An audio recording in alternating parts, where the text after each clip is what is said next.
लोगों ने जो देखा है वो इकोनॉमिक्स की बेसिक डेफिनेशन कि व्हाट इज़ इकोनॉमिक्स। ठीक है, इकोनॉमिक्स क्या है, बेसिक डेफिनेशन। बच्चों आपको कोई कहीं भी पेपर में अगर डेफिनेशन का इशू हो तो आप ये लिखें कि economics is a social science which study how to allocate the scarce resources. Scarce का आपने लफ्ज़ ज़रूर इस्तेमाल करना है। How to allocate the scarce resources to fulfil unlimited wants.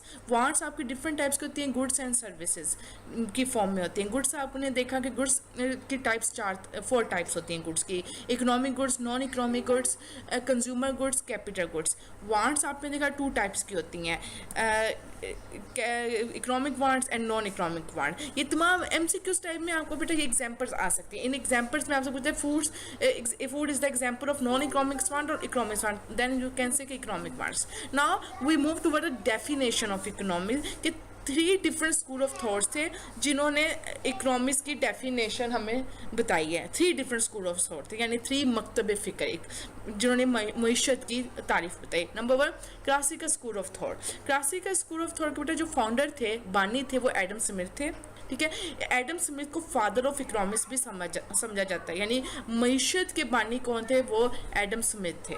ठीक है, जिन्होंने पहली दफ़ा मईशत को, इकोनॉमिक्स को एक सब्जेक्ट का नाम दिया। इस 1776 से पहले इकोनॉमिक्स को एज अ सब्जेक्ट नहीं लिया जाता था, लेकिन Adam Smith is the first person who said कि इकोनॉमिक्स को एक मजमून के तौर पे पढ़ाया जाए। उनकी बुक का क्या नेम था, an inquiry into nature and cause of wealth of nation. In short इनकी बुक को क्या नाम कहा जाता था, wealth of nation. In short यानी आपसे पूछा जाए अक़वाम दौलत, अक़वाम दौलत किसकी बुक थी, एडम स्मिथ ने लिखी थी 1776 में। इनकी डेफिनेशन क्या थी क्लासिकल स्कूल ऑफ थॉट की, इनकी डेफिनेशन ये थी कि economics is the subject, economics एक मजमून है जो किस चीज़ को स्टडी करता है, प्रोडक्शन ऑफ वेल्थ के दौलत को कैसे पैदा किया जाए, कंजम्पशन ऑफ वेल्थ दौलत को खर्च कैसे किया जाए, डिस्ट्रीब्यूशन ऑफ वेल्थ दौलत को मुख्तलिफ चीज़ों पर डिस्ट्रीब्यूट कैसे किया जाए, यानी दौलत का आपकी जो मनी है उसको आपकी सोसाइटी में कैसे डिस्ट्रीब्यूट किया जाए, इक्वली डिस्ट्रीब्यूट कैसे किया जाए, exchange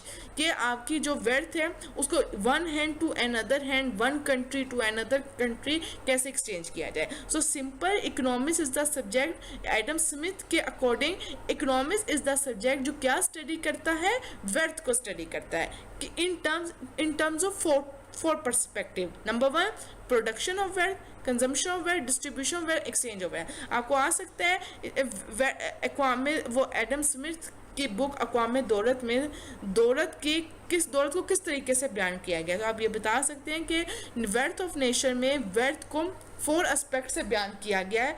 number 1 production of wealth, consumption of wealth, distribution of wealth and exchange of wealth.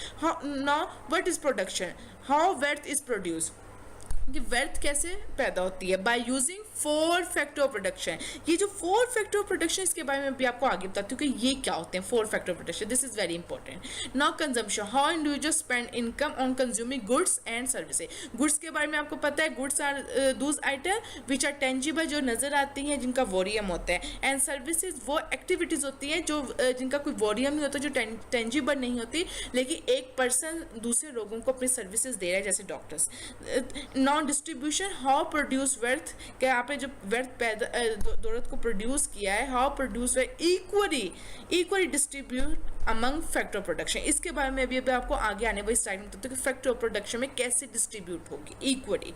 Now exchange, how wealth exchange और shift from one hand to hand in form of investment. आपको पता है सरमायाकारी के through दौलत एक हाथ से दूसरे हाथ या एक मुल्क से दूसरे मुल्क शिफ्ट होती है, एक्सपोर्ट के थ्रू एंड इम्पोर्ट के थ्रू। ये 4 कॉन्सेप्ट हैं जो एडम स्मिथ ने हमें बताए अपनी डेफिनेशन में कि इकोनॉमिक्स एक सब्जेक्ट है जो स्टडी करता है प्रोडक्शन ऑफ वेल्थ को, कंजम्पशन ऑफ वेल्थ को, distribution of wealth and exchange of wealth को। ये एडम स्मिथ ने बताया। सबसे पहले एडम स्मिथ ने मईशत की तारीफ की थी और 1776 में। Now what is factor of production, ये मैंने अभी आपको बताया ना, factor of production.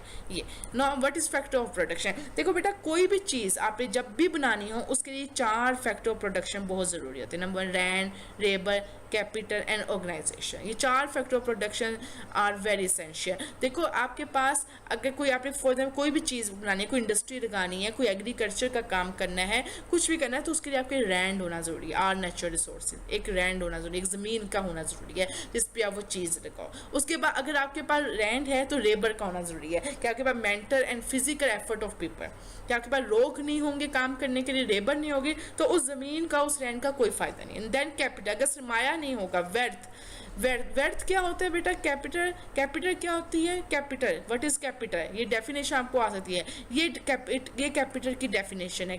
Worth use to produce more worth with new investment, कि आप किसी नई इन्वेस्टमेंट से मजीद दौलत पैदा करें, इट इज कॉल्ड कैपिटल। ठीक है ना। ऑर्गेनाइजेशन, इंडिविजुअल राज company who decide the method of production distribution. For example आपने एक चीज़ बना रही इन तीनों चीज़ों से, लेकिन अब अगर आपके पास कोई प्रॉपर मार्केट नहीं है, कोई प्रॉपर ऑर्गेनाइजेशन नहीं है, तो हाउ टू सेल और डिस्ट्रीब्यूट दीज गुड्स। सो इसलिए वो कहते हैं कि 4 factor of production are 4 factor of production are very essential to produce the wealth, to produce. यहाँ here the meaning of wealth is not the amount of money, is all type of economic activities, कि जो भी आपके मुल्क में economic activity हो रही है, it is called wealth. Okay, so there is no meaning कि wealth means only पैसा और money, no, all type of wealth. So इससे उस all type of economic activities के लिए ये 4 फैक्टर ऑफ प्रोडक्शन का होना बहुत ज़रूरी है। Land, labour, capital and organisation. आप क्वेश्चन में पूछा जाता है कि आपके कितने फैक्टर ऑफ प्रोडक्शन कितने होते हैं? 4 होते हैं, land, labour, capital and organisation. Now, how wealth equally distributed among factor of production? Okay.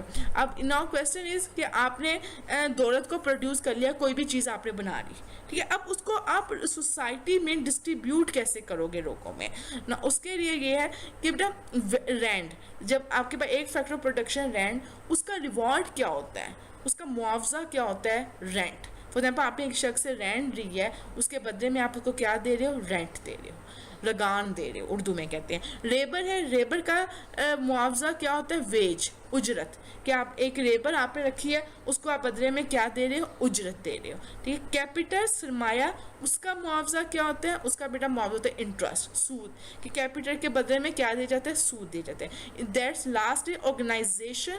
Organisation का मुआवजा क्या होता है? प्रॉफिट, मुनाफा, कि ऑर्गेनाइजेशन को क्या चाहिए होता है? उसको होता है कि हम इस तरीके से दौलत को, बनाई हुई चीज़ को इस तरीके से डिस्ट्रीब्यूट करें मार्केट में, इस तरीके से सेल करें कि हमें ज़्यादा से ज़्यादा क्या हासिल हो? प्रॉफिट हासिल हो। तो ये है बेटा डिस्ट्रीब्यूशन ऑफ वेल्थ। आपने प्रोडक्शन ऑफ वेल्थ में ये 4 फैक्टर ऑफ प्रोडक्शन आते हैं, बट डिस्ट्रीब्यूशन ऑफ वेल्थ में ये 4 उनके वो कहते हैं रिवॉर्ड्स आते हैं, उनके मुआवजे आते हैं। लैंड का रेंट, लेबर का वेज, कैपिटल का इंटरेस्ट एंड ऑर्गेनाइजेशन का profit. Now exchange of wealth. अब आप एक्सचेंज ऑफ वेल्थ कैसे करते हैं? मैंने आपको बताया, आप एक्सपोर्ट की फॉर्म में एक्सचेंज करते हैं, इंपोर्ट की फॉर्म में। Now what is export? Export sold good and services to other country. ये बेटा बहुत सिंपल है। बरामदात, बरामदात क्या होती है? जो आप दूसरे मुल्क में भेजते हैं, सेल करते हैं। Why the country export? Country क्यों, हम फॉर एग्जाम्पल हम क्यों एक्सपोर्ट करें?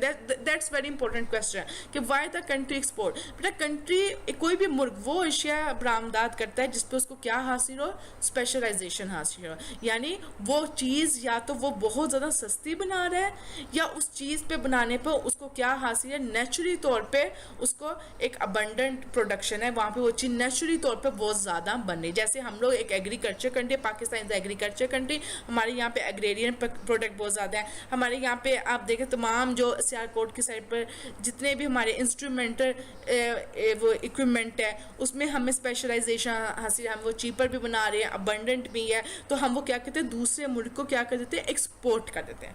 Now what is import? Second, import करते हैं जो हम दूसरे मुल्क से परचेज करते हैं। हम क्यों इंपोर्ट करते हैं? बेटा सिंपल, इंपोर्ट हम दूसरे मुल्क से वो चीज़ बनाएंगे जिस पे हमें क्या हासिल नहीं है, जिसको स्पेशलाइजेशन नहीं है। नंबर 1, 3 चीज़ें हैं, स्पेशलाइजेशन नहीं है, उस चीज़ को बनाने पर चीपर कॉस्ट नहीं है, यानी वो चीज़ महंगी बन रही है, हम उसको नहीं बना सकते हैं, हमारे पास कैपिटल, टेक्नोलॉजी की कमी है। दैट्स वाई हम कहते हैं हम वो चीज़ बाहर से मंगवा रहे हैं, बाहर से दरामद कर रहे हैं, ठीक है। तो एक्सपोर्ट हम कौन सी चीज़ करते हैं? जिसपे हमें स्पेशलाइजेशन हासिल हो, जो हमारे मुल्क में सस्ती बन रही हो।